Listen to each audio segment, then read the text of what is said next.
கோவை மாவட்டம் அன்னூரில் முறையாக குடிநீர் வழங்க ஊராட்சி வட்டார வளர்ச்சி அலுவலர்கள் உரிய நடவடிக்கை எடுக்கவில்லை என பொதுமக்கள் குற்றம் சாட்டியுள்ளனர். அன்னூர் தாலுகா காட்டம்பட்டி ஊராட்சிக்கு உட்பட்ட பகுதிகளில் பல மாதங்களாக குடிநீர் விநியோகம் முறையாக செய்யப்படவில்லை என கூறப்படுகிறது. இது தொடர்பாக ஊராட்சி மற்றும் வட்டார வளர்ச்சி அலுவலரிடம் மனு அளித்தும் நேரில் முறையிட்டும் பலன் கிடைக்காததால் மக்கள் திரண்டு வந்து வட்டார வளர்ச்சி அலுவலரிடம் மனு அளித்தனர்.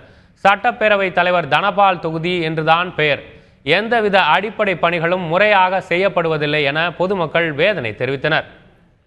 எங்களுக்கு கடந்த 6 மாசமா தண்ணியே வர்றதில்லை. குடித நீருக்கு கோவில்பாளையம் கோட்டைப்பாளையம் போய் கொண்டு வரோம். டெய்லி யூஸ்க்கான தண்ணியும் கிடைக்கிறதில்ல. நாங்கள் வாங்கிட்டு இருக்கிறோம். நாங்கள் டெய்லி அன்றாட கூலி 200-250 ரூபாய்க்கு வேலைக்கு போயிட்டு இருக்கிறோம். அந்த காசை வச்சு நாங்கள் டெய்லியும் தண்ணி வாங்கி சமாளிக்க முடியல. இது சபாநாயகருடைய விஐபியோட தொகுதி. இந்த தொகுதியிலேயே தண்ணி பிரச்சனை தலைவிரித்தாடிட்டு இருக்குது அப்படின்னு சொன்னா அவங்க என்ன நடவடிக்கை எடுக்க போறாங்க என்னன்னு எங்களுக்கு மிகப்பெரிய ஒரு அச்சமா இருக்கு. பக்கத்து ஊர்ல போய் 2 கிலோமீட்டர் 3 கிலோமீட்டர் போய் நாங்க போய் குடிக்கிறதுக்காக தண்ணி செமந்த கொண்டு வர்றோம். இங்க எல்லாம் கூலி வேலைக்கு போறவங்க 200 ரூபா 300 ரூபா கூலிக்கு போறக்கே டைம் இருக்கிறது இல்லை. இப்ப தண்ணி போய் எடுத்துட்டு வரக்கு அவங்களுக்கு டைம் கிடையாது. இங்க துவைக்கிறதுக்காகவோ குளிக்கிறதுக்காகவோ பல சிரமங்கள் பட்டு இருக்கிறோம். கடந்த 6 மாசமா நாங்க பல முறை பெட்டிஷன் கொடுத்தும் எந்த நடவடிக்கை